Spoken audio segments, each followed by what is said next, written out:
So, first of all, as always, we need to develop the right motivation, which means to develop the thought renunciation towards the whole samsara, and then to develop the infinite loving kindness, compassion, and then based on these positive thoughts, we need to develop the wishing and engaging enlightenment mind. So with this in mind, then we will start the remaining studies on the parting from the four attachment. So today I'm going to talk about the law of karma. Before we studied about the sufferings. So these sufferings are caused by action. We will not experience the suffering without any cause or condition, or with wrong cause or condition, or with incomplete cause and condition. So whatever suffering that we experience has its own cause and conditions, its own complete cause and conditions.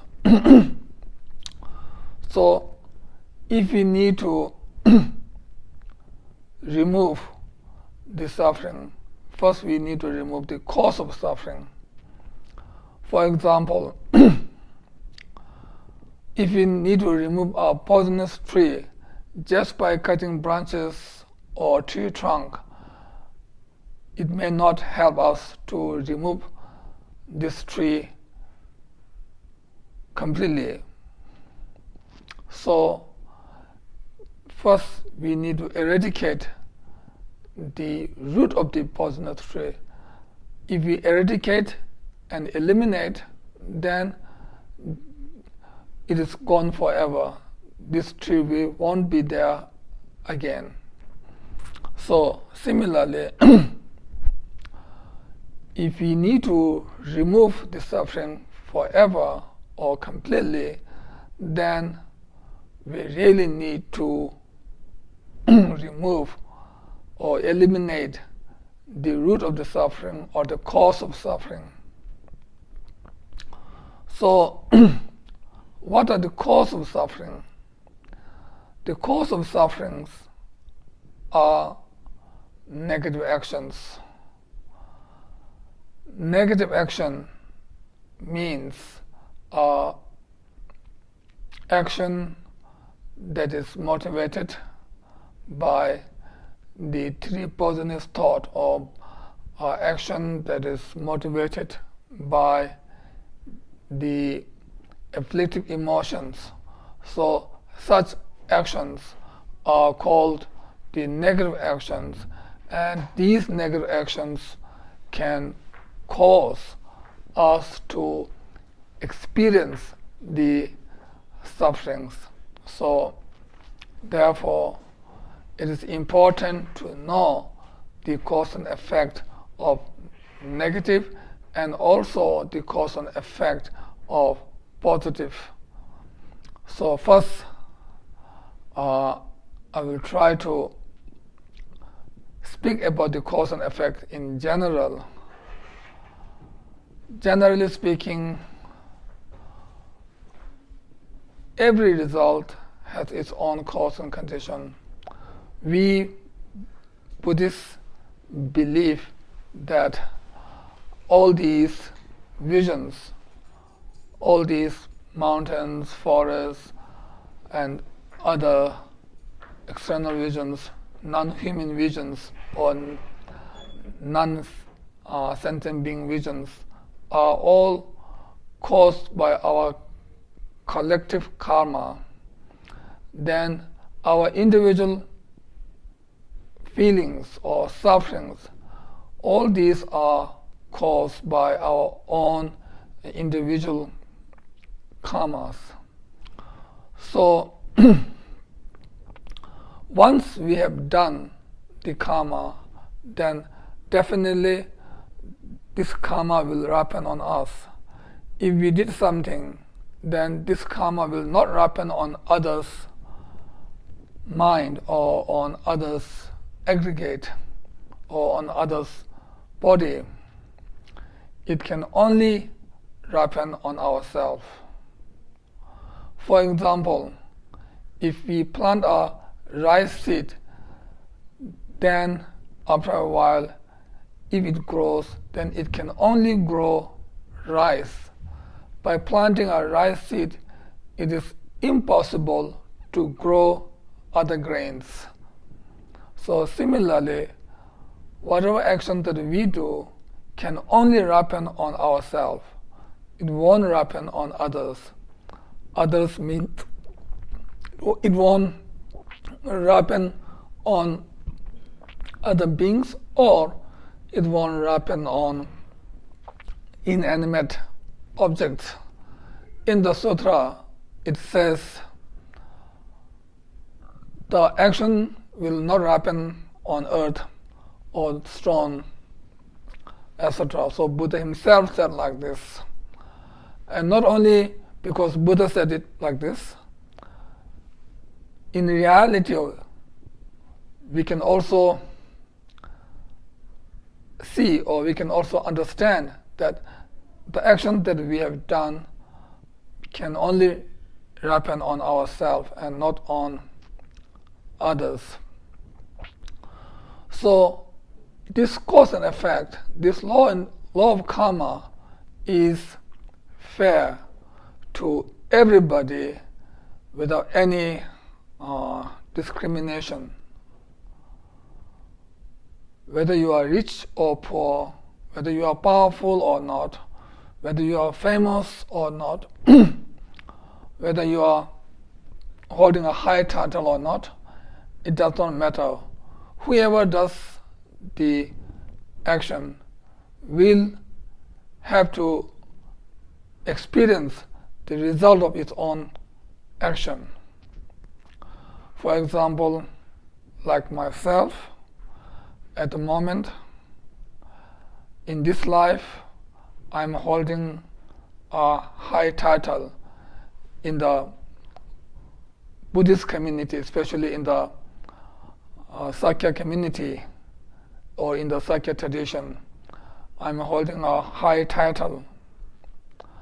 But this does not mean that I'm above the law.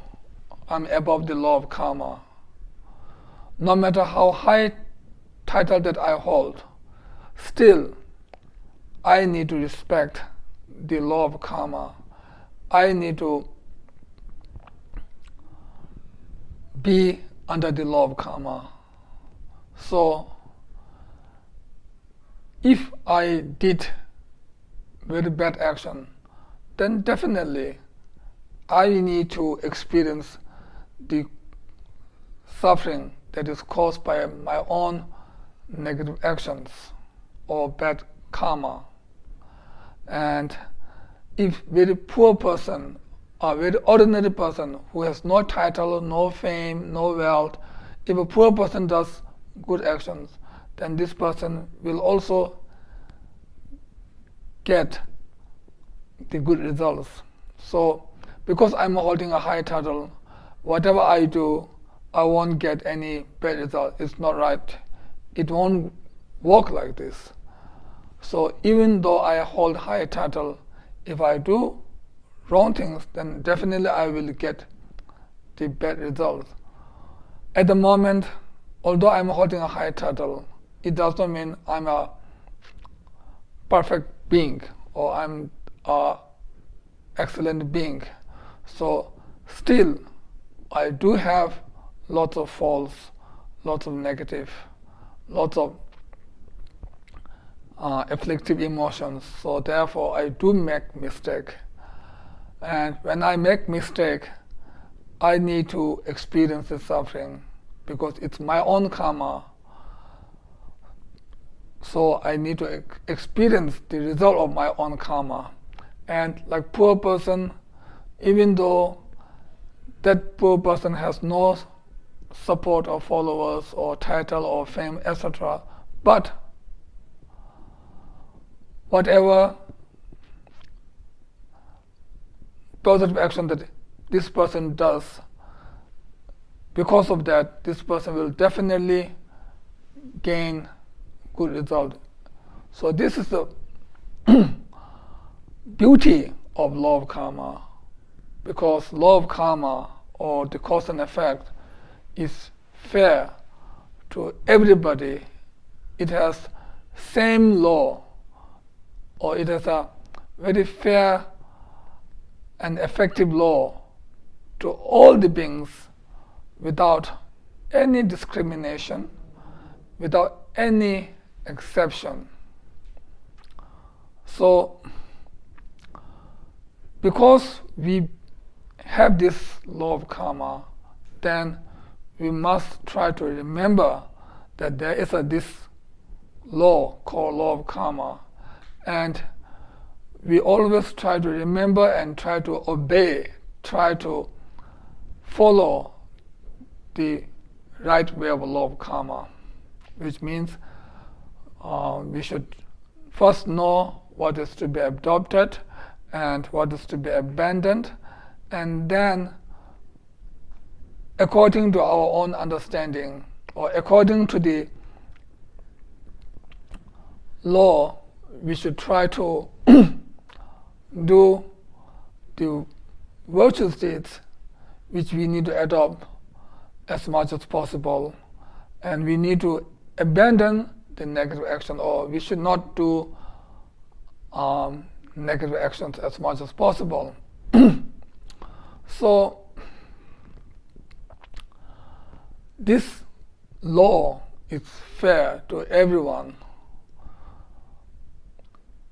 So at the moment, if a powerful person or wealthy person or a high title holder person disrespect others, then it is not right, because it has the karma as a witness, as a judge that can determine what kind of feelings or what kind of results that we need to experience in the future.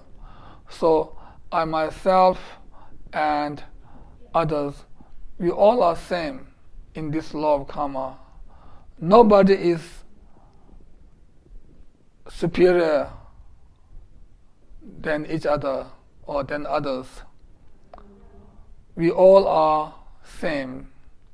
And when we all are same in the law of karma, then we must not disrespect. We must respect the law of karma, and we cannot deceive the law of karma. We cannot hide any actions from the law of karma. Normally, when I teach, I used to give this example, which is, if a person eats poison by mistake in front of many people, or if a person eats poisonous food in front of people with intention, then this person will face the consequence of eating such poisonous food. So this person will have stomach pain, discomfort, and other problems. Not only that, it can also take their dear life. And then another person who eat the poisonous food secretly without telling to anybody, but then the effect is same. Still, this person will have stomach pain, discomfort, and other problems, and even can lose their life. So whether one is eating the poisonous food in front of people or secretly, it will have the same effect, and there's no difference in that. Similarly, whatever actions that we do, if we hide, then we can deceive the fellow human beings, like our friends or family members or neighbors or other fellow human beings. But we can never deceive the law of karma, and we can never deceive the Buddha, who is omniscient, who knows everything.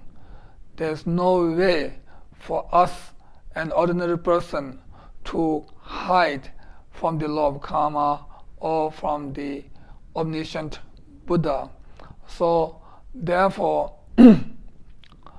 we must remember that this law of karma is always with us, or this law of karma is witnessing our action 24/7, 24 hours and 7 days in a week. So if we remember that law of karma is witnessing our actions all the time, day and night, every day, then it can help us to stay away or to avoid doing the negative actions, and it can help us to do more and more positive actions. So anyway, our main goal is to gain happiness. Nobody wants to experience suffering. So we all have the same goal to achieve. We all wish to experience the happiness. So if we wish to experience happiness, then we must engage in the right action. We must engage in the positive action. We must do good actions.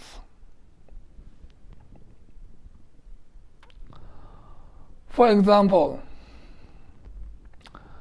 if we wish to paint our house in white, so if we want to have a white color on our house, then with such intention, and when we go to market to buy the paint, and at that time, if we buy a black color paint, then is it possible to buy the black paint and make the house in white color? Not. It is not possible. Black color cannot make house white. So to make the house white, we must buy white paint, white color paint. By buying black color paint, it is impossible to make our house white. So similarly, what we wish is happiness, which is like a white, and what we are doing is negative action, which is like buying a black color paint. So with our own negative actions, how can we experience the happiness? How can we gain happiness? It is not right. This is a fact. For this, or to prove this, we don't need to have any quotations. It is the fact. Without the quotations, or without any text to rely on, we can understand, because it is the fact, it is the reality. So nobody can change the reality. Nobody can divert the reality. So therefore, we must respect and we must follow the law of karma in a right way. And also, this karma or the actions that we do will follow us until it happens on us. But to whom that we did the action, that person or that being will not be with us all the time. So we do negative actions out of attachment for our loved ones, and we do negative actions out of anger to our enemies or to those we hate. So these persons, loved ones or enemies, these persons will not be with us all the time, but our actions will be with us, will remain with us until it is ripened on us. It may take years or one life, or it can take many years to ripen, but still, until it is ripened, it will remain with us. This is for sure. So we, as an ordinary human being, we must respect and we must follow the law of karma. And at the moment, we can deceive fellow human beings through our physical behaviors and through our verbal expressions. We can deceive them by telling a lie or by doing other actions. But we cannot tell lie to the law of karma. We cannot deceive the law of karma. We cannot deceive the Buddha. We cannot lie to the Buddha. So whatever action that we do, we should always think Buddha is always looking on us day and night, 24/7, all the time. And also we should think the law of karma is witnessing all our actions all the time. So if we think in this way, then it will help us. It can improve our own actions. So when I say these things, I don't mean I'm a perfect. I don't mean I don't have any fault. I don't mean I don't do any negative actions. No. To tell the truth, I sincerely feel I am also an ordinary human being, and I have afflictive emotions, I have obscurations, and because of these, I do have negative actions, and because of that, I do have sufferings, physical pains, etc. So what I'm telling is the truth. So now what we need to do, we all need to be more vigilant, more mindfulness, so that we all can have a better future. We all can have a brighter future. So we all need to remember this and try to improve ourselves. If we improve, then we can improve others. If we can have a better future, then we can make others' future. We can make others' futures also more bright and better. So, therefore, we all need to be careful. And in the sutra, Buddha said, at the time of death, the king need to go. The king, when he is about to die, then after a few moments or minutes or after 1-2 hours, then he will die. So when he die, he cannot take his own family members with him. He cannot take his entourage, his followers, his palace, his wealth, his power, his fame. He cannot take any of these.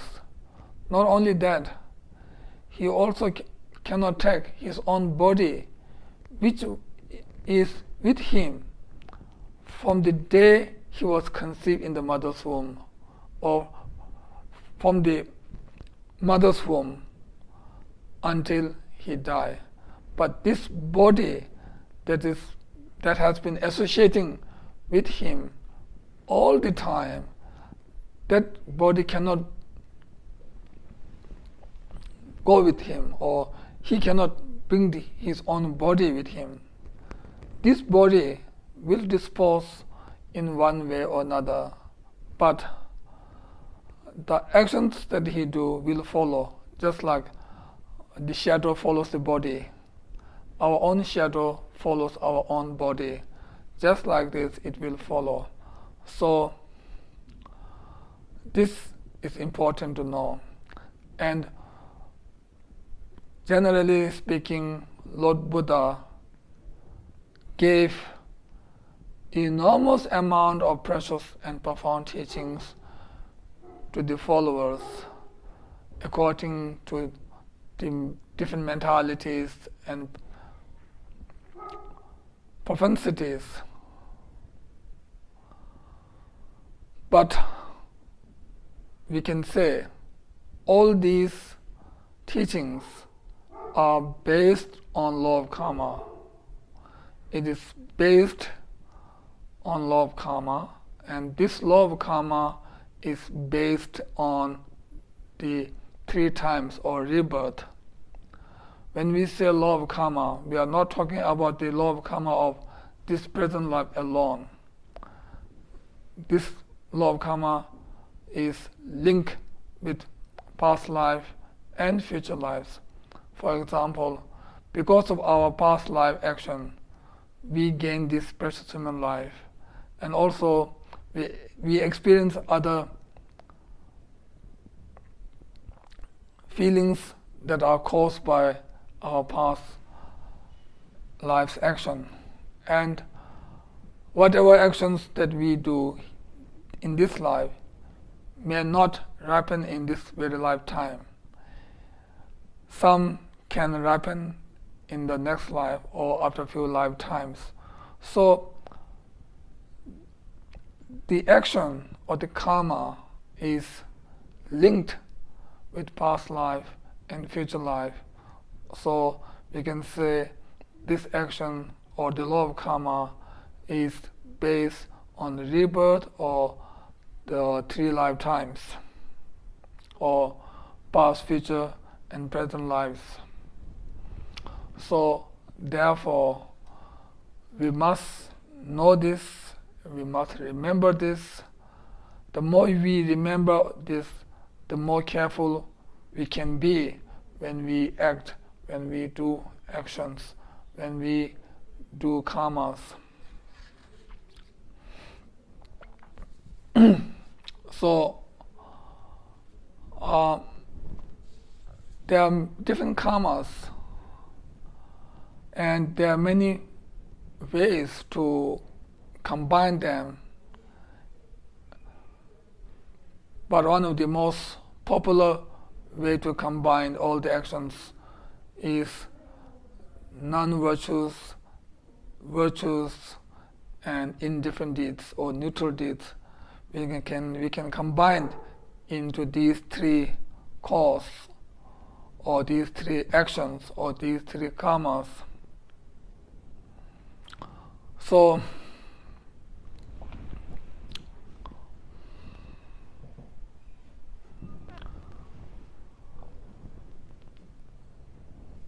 as I said before, negative action means action that is motivated by the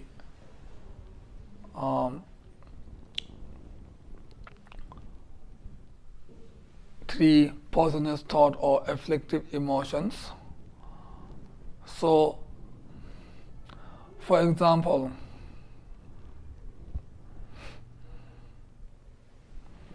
out of attachment, we can do negative actions. Out of anger, we can do negative actions. And out of ignorance, out of not knowing, with such we can do negative actions. Actually, there are many different kinds of negative actions, but there are 10 main negative actions, which are known as the 10 non-virtuous deeds or 10 negative actions. And these 10 can be combined into three main categories: physical negative actions, verbal negative actions, and mental negative actions. So, first, physical negative actions also have three kinds, which are known as killing, stealing, and sexual misconduct.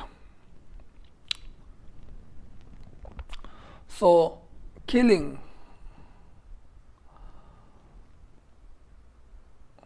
what it mean by this? To have the fault of killing, it should have right person to kill, and it should have the intention, and it should kill the person one wish to kill, and it should have a complete action, the action that has the preparation part, that has the main part, and that has the conclusion part. So, for example, if a person wishes to kill an animal,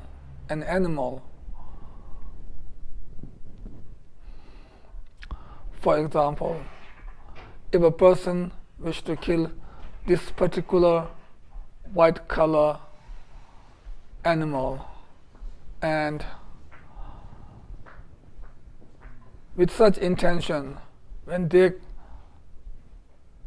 try to kill, or when they do the action of killing, at that time, instead of killing the white one, if they kill a black color animal, then although it's a killing, but it won't be a complete act of killing, because the animal that they wish to kill is not killed. An animal that wasn't planned to kill was killed. So therefore the base is wrong. The which animal that they want to kill was not the right one. So because of that, it won't have the complete action. So to have the full consequence of killing the other, then one must have all these conditions, all these together. And for example, when person is driving a car, with few other people in the car, and then this person who is driving, if he didn't steer the wheel properly, if he make mistake, or if he make mistake in driving while they are on the road or on the highway, then because of their mistake, because of the mistake of the driver, this car can have accident, and due to this accident, then this driver can be killed, and others who are also in the car can be killed. So it's the mistake of the driver that killed his or her own life and also others' life. But this kind of killing has no complete action because there's no intention to kill others or oneself. So there's no intention, there's no preparation, there's no base, or which means there's no thinking of killing this or that person or people. So although it's an act of killing, but it's not a complete act of killing. Even the driver survives after such accident, the driver will feel strong regret. It's his own mistake or her own mistake.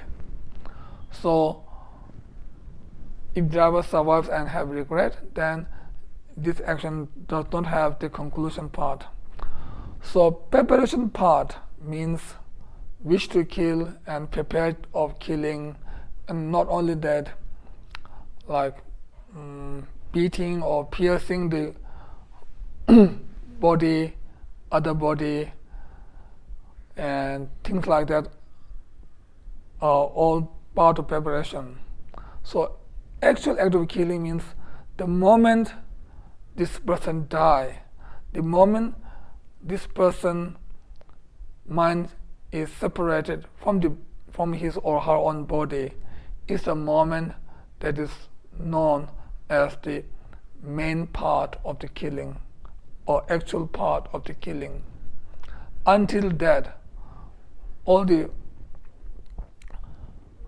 previous ones are part of the preparation, and then there's this actual killing, and after that, after the killing, then if the killer have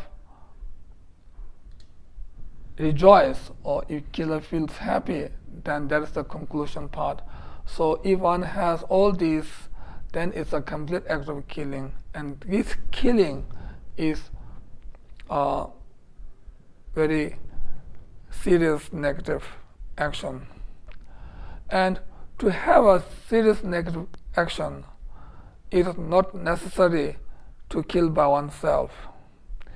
If one asks other person, or if one hire a killer to kill someone else, then with that arrangement, if the other is killed, although one has not done the actual act of killing, but one is behind all this.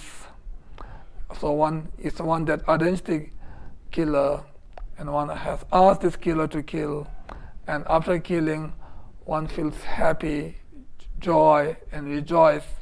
So therefore, this person, the one who asked the killer to kill, will have the action of killing, will have the negative of killing the others, because this person has the intention and arrange and ask, and then have the rejoice at the end, etc. So because of this person will have the act of killing.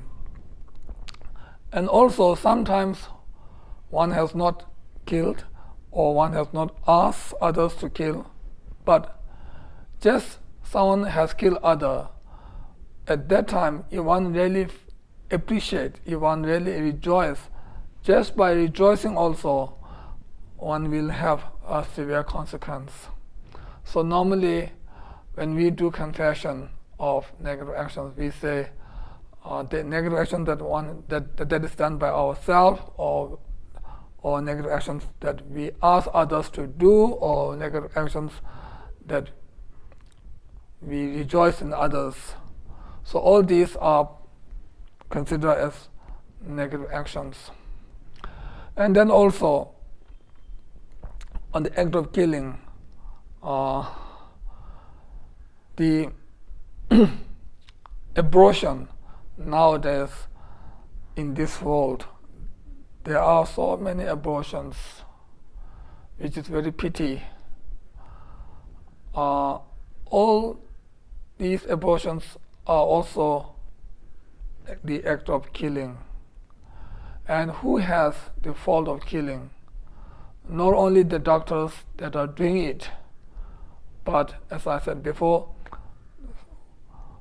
whoever have asked the doctor to do, that person will also have the fault, whether it's father, mother, or both, and not only these two, but then that are supported by other family members or friends or any other close ones. Whoever supported this or whoever rejoiced in this action of abortion will all have the act of killing. So we have to be careful. In this world, I believe so many innocent babies are killed due to abortion. I guess in every country in this world have this kind of action, have this kind of abortion. And I don't know the numbers exactly, but I believe, or I guess, every year maybe millions of innocent babies who have not done anything wrong or who have not harmed any of us, but we just kill them without knowing them, without having any problems with them. So it's pity. So as a Buddhist, it is not right to do abortion because this is also an act of killing. So we must be careful. And then there's a stealing, which means stealing others or taking others' wealth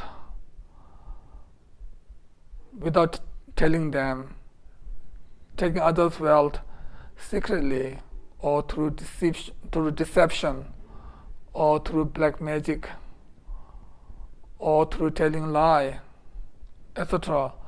Whatever ways that one has used, if one has taken others' wealth or belonging which was not given to us, then this is stealing. Just like killing, all the others also have the preparation, the main, and the conclusion part. So I will not go through these in detail. So stealing means any kind of stealing, whether it's invaluable objects or valuable objects. Whatever object that we steal is a stealing. And then sexual misconduct means having relationship with others for not our own partner. That is also a negative action.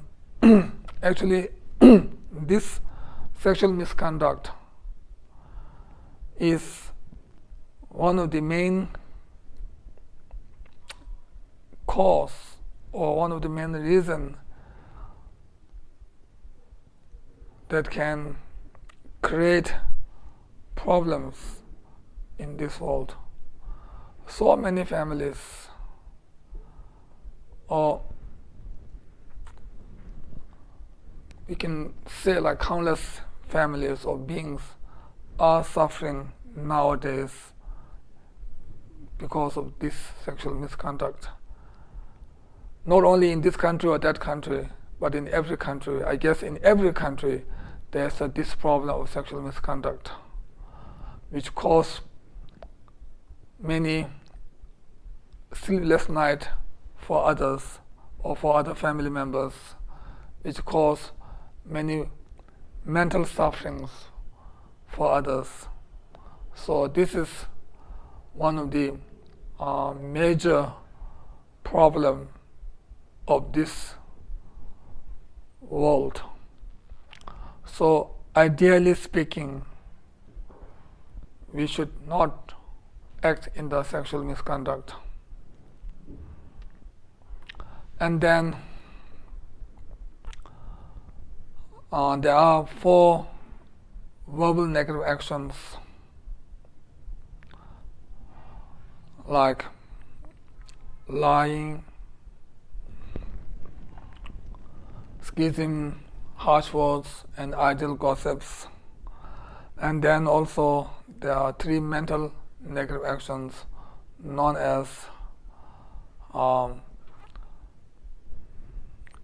covetousness, ill will, and wrong view.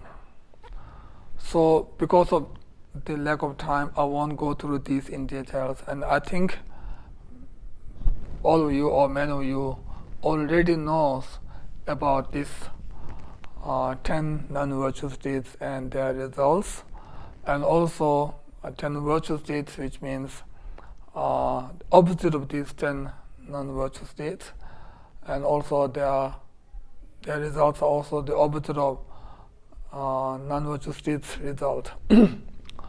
And then there are neutral deeds or indifferent deeds, which means an action that is not virtue or non-virtue.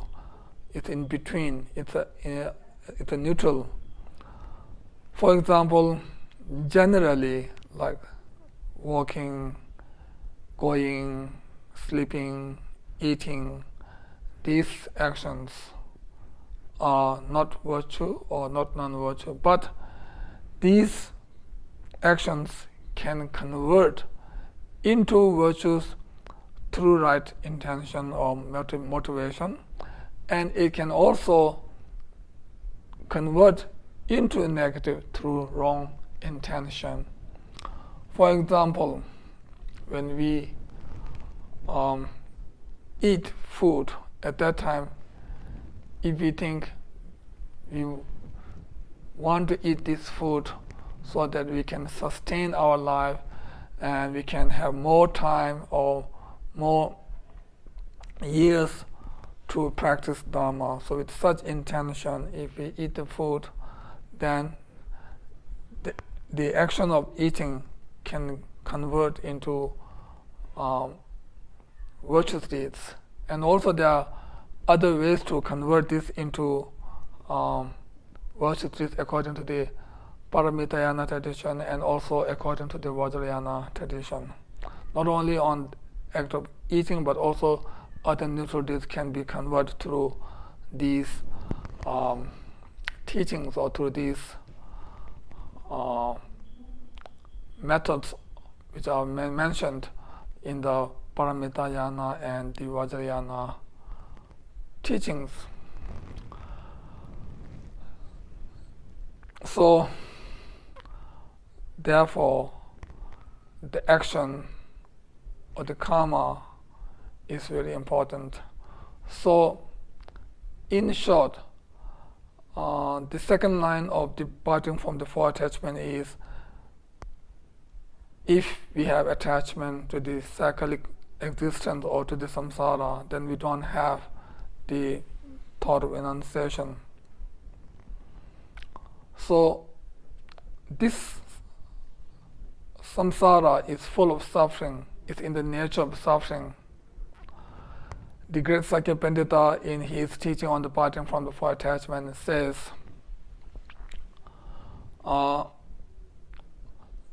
this samsara is like a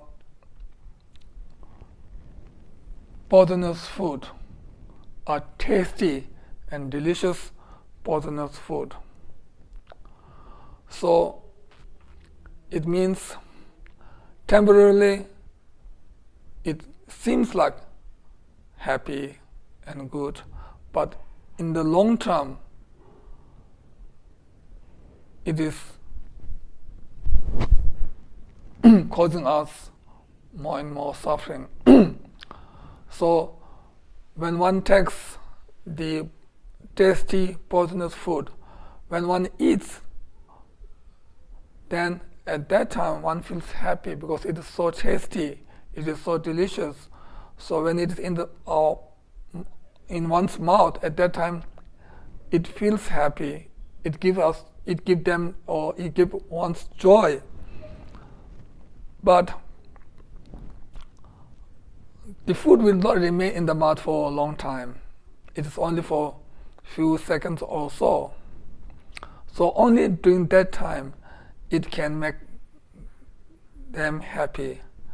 But once it enters into the stomach, then gradually or right after it can cause stomach pain and other problems and sufferings, and it can also take their own dear life. So in the long term, it's not a cause of happiness, it's a cause of suffering. So similarly, at the moment we feel happy or we enjoy our life out of attachment, etc. Or when someone defeats their own opponents out of anger, or if they fight and if they can defeat others, then they feel happy. But this kind of happiness is a worldly happiness, and this one kind of happiness it's not a genuine or pure happiness. And after doing such actions, then this person will have severe consequence, not only in this life, but also in their future lives. And these kind of actions can cause them to fall down in the lower realms. So therefore, if one really knows about the cause and effect, then there's no purpose, there's no good meaning in doing these kind of actions out of anger or attachment, etc. So this second line of teaching says we should not have attachment to the samsara. If we don't have attachment to the samsara, then there's good chance or great chance for us to gain liberation. So having attachment to the samsara means having attachment to food or to clothes or to persons, etc. All these are part of the samsara. So these are also considered as a part. These are also considered as a attachment to the samsara. So if one can think carefully, if one can think the reality, then having attachment to the samsara is like having attachment to the poisonous food. So if one knows the reality, then there's no point of having such attachment or anger towards opponents, because all these are cause of suffering. So anyway, if one has attachment to the samsara, then it is not possible to have the thought renunciation. Thought renunciation means wish to gain the liberation, wish to leave behind the samsara. So having attachment means wish to stay. So wish to stay and wish to go from the samsara are two different. For example, one person cannot stay in one town and at the same time leaving from this particular town. One person cannot do staying and going together at the same time. So similarly, we cannot have attachment and gain liberation at the same time. It is not possible. So in order to gain liberation, we need to abandon the attachment towards the samsara. And why we need to gain liberation is that unless and until we gain liberation from the samsara, we won't be free from the suffering. So as long as we are in this samsara, we will always have these suffering. If we are staying in this samsara out of our own karma and afflictive emotions, then as long as we are here, we are always suffering. So therefore, we should know all this and try to act according to the teaching as much as possible, and then finally, then we can gain the liberation. So with this, I conclude my teaching on this second line of teaching, and with this, I conclude today's session. And then at the end, we should always dedicate all our merits to attain Buddhahood for the sake of all the sentient beings, and also we should sincerely dedicate all our merits for our root gurus, long life, good health, and turn the wheel of Dharma far and wide always. Thank you.